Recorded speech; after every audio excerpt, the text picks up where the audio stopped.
Well, everybody, welcome to another episode of Seize Your Business. I'm Jim Waszak with Family Heritage, and my co-host, as always, except when he's not here, Kevin O'Flaherty from O'Flaherty Law. Hello. And today our guest is Savannah Lamey from Elmhurst 355. 255. 255. One digit. What's the difference? So Savannah manages an upscale apartment complex in Elmhurst, and why don't you tell us a little bit about the building and what you do there? And Absolutely. So I am the leasing and property manager. It's 192 luxury apartments in a community that also has about 12,000 square feet of retail. We're located downtown Elmhurst, right on the main street, right in the city center. And we just opened in October, so very exciting. Okay. Construction's done. We're ready to go. Good. So our topic today is client retention.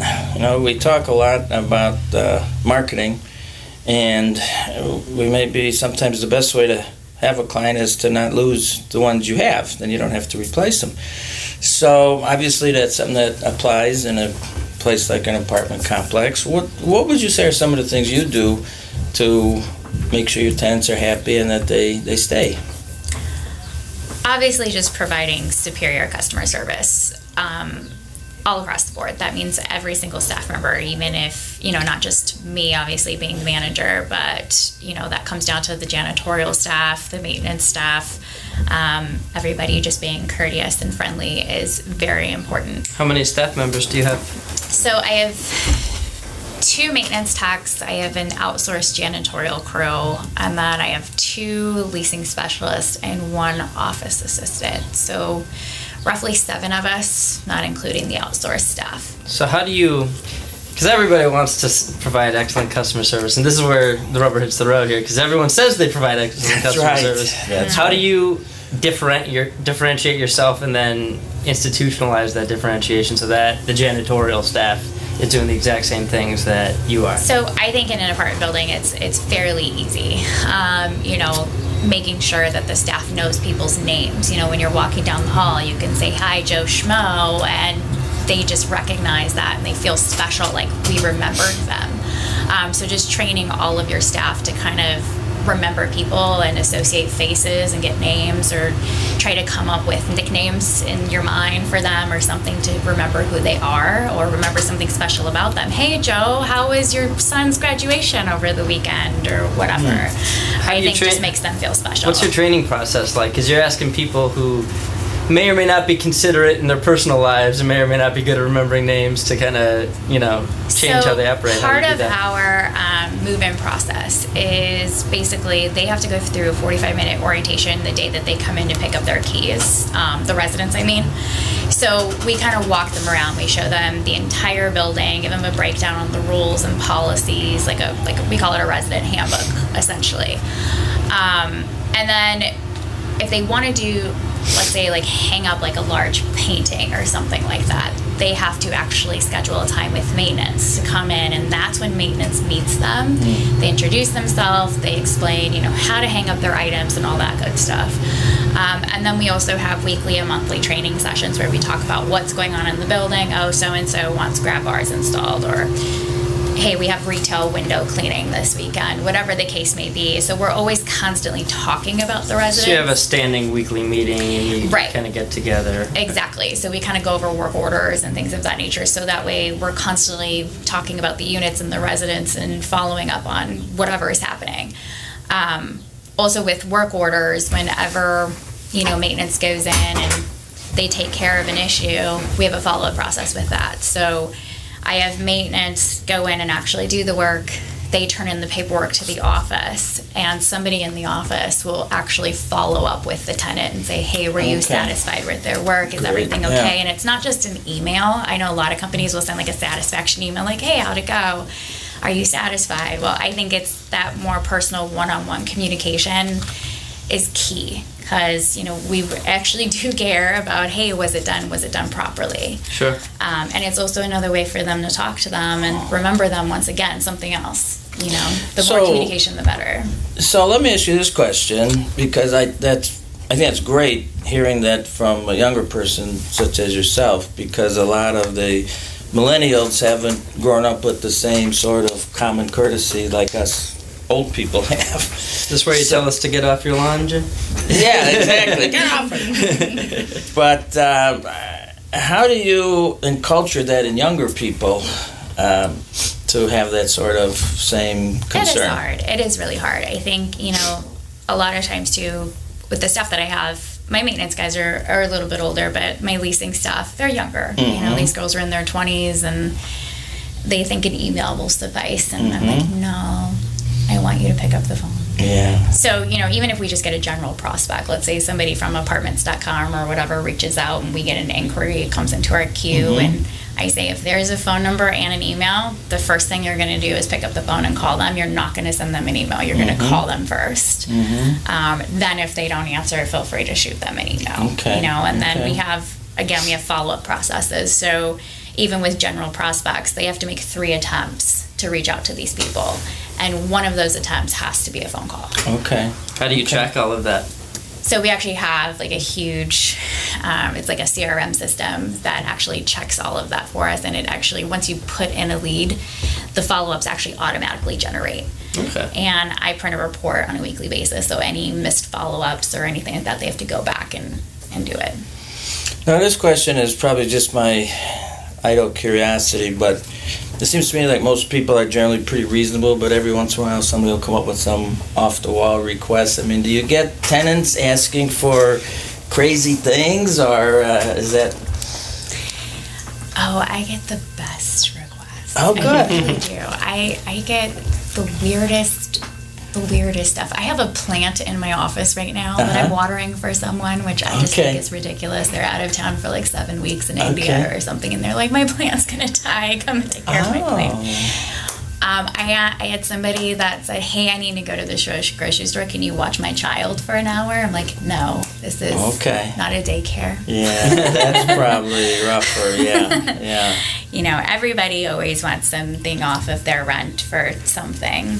Okay. You know, like, hey, the trash chute was jammed this morning. I think you should give me a discount. Like, no, really?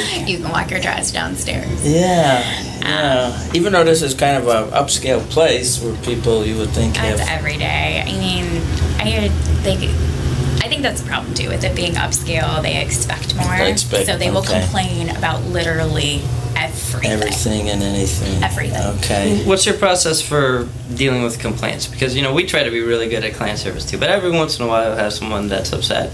And like Jim said, half the time it's reasonable, half the time it's, you know, they're being unreasonable. How do you train your staff to deal with that? I get off really easily because I just have this really great face where I can say no with a smile. Okay. And I usually don't get yelled at. Okay. Like, sorry, I can't do that for you. Okay. And just kind of be relatable. That is a great no face. It is. I think I'm gonna practice that one in the mirror. That can be a whole chapter. I wonder if that'll work on my kids. Yes, a great no face. It's the tilt the head, smile, little cringe. Sorry. Yeah, the cringe. I feel so sorry, even though you don't, you know, but say you do. And yeah. So you're not afraid to say, you know what, that's a bridge too far. No, I think that is key at being a manager and in any industry, not even my own, is having the backbone to stand up for yourself and your company's rights and policies and sticking to it. I think it frustrates me when,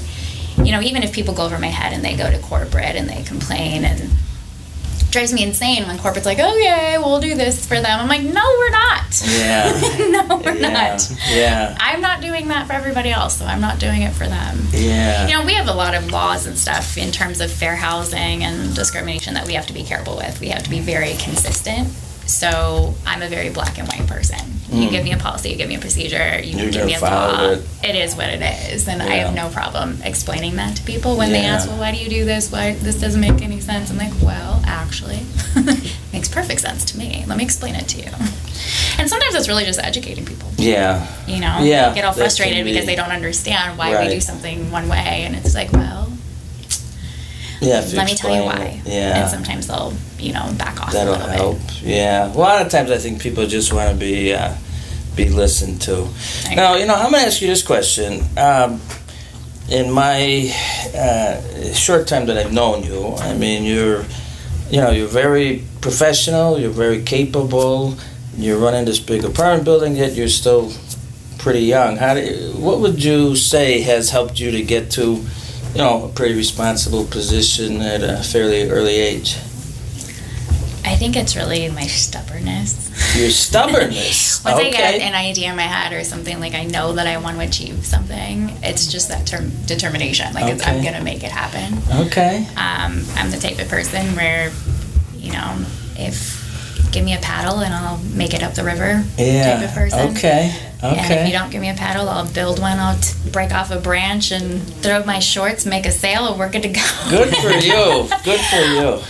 I just, I started in the industry at 17 and, did this stuff all through college and just kind of worked my way up. Yeah. So you kind of learned your customer service and management strategies kind of by doing it, through apprenticeship basically? Exactly. I mean, obviously, my collegiate background is in management and stuff. My degree is in that, but I think you can never have enough education in terms of, especially with my industry, because there's always things evolving. Sure. And as you know, laws change and what have you. So just staying educated. But obviously, with my license, I have to do those things. But but I would say there's something more to it, because I'm sure, well, I certainly have, we probably all have been in places where it's a service type business, and yet they give you the feeling like you're bothering them, like if you have to, you want to order something or you have a question. So I think it's more than that. So what would you suggest to a company who is maybe, has grown a little bit, gotten a little bit bigger, and is now concerned about, client retention? How would you tell them to start some kind of a program? What would be like sort of step one, et cetera? I think step number one is really getting your ducks in a row. What I've found from being in a couple of different, buildings and companies now that do this, you don't necessarily think of what comes with the renewal. Perfect example. I mean, in my industry, we'll send out a renewal lease. Okay, well, what goes with that lease? Okay, well, we also need updated renter's insurance. Have your pets been revaccinated? Do you have a minor that's turning 18 that needs to be added to the lease? Okay. There's so many companies that just don't do that. Okay. So really just following the laws and keeping up with your paperwork, I think that's key. And then again, I can't even, a follow-up process. We don't just send out paperwork, and say, hey, here you go. My girls are trained. Once again, they have to follow up with them 3 times and get an answer. Well, if so-and-so's not renewing, why aren't they renewing? What happened? And actually tweaking and going back and looking at those responses and those, surveys or whatever we actually have. If they turn in an intent to vacate notice, there's a customer survey at the bottom that says, why are you leaving? What could we have done better, blah, blah, blah. And actually taking that to heart, I look at each one of them. And sometimes it's things out of my control. Yeah, right. There's just things that I just can't do. Well, I don't like the location. Okay, well, I'm not moving my building. Yeah, right. That would be tough. It is what it is. Yeah, that would be tough. But if it's something on there, well, you guys the bathroom is always dirty. You never replace the poop bags for the dogs. Okay, those are things that we can work on. And just really taking that to heart and improving your business every day. You can always improve.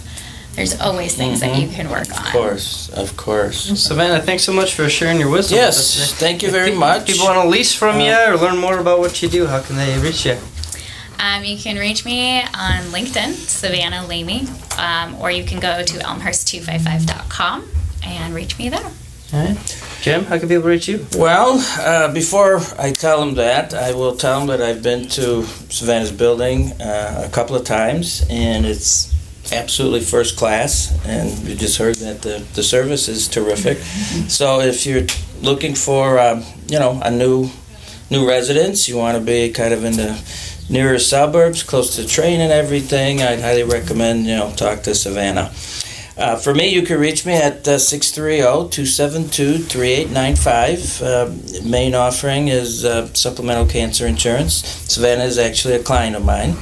And we're happy to talk to you about it. Kevin, how do people get a hold of you? Yeah, so you can schedule a free consultation in almost any area of law by calling our office at 630-324-6666. We've got offices all over the Chicago suburbs, and if we don't have one near you, we'll put one near you if we can. Now that's fine. You will move your building. Yeah. Like check out more of our videos and podcasts about business at seizeyourbusiness.com. You can check out my legal blog, podcast, and video blog at learn-about-law.com.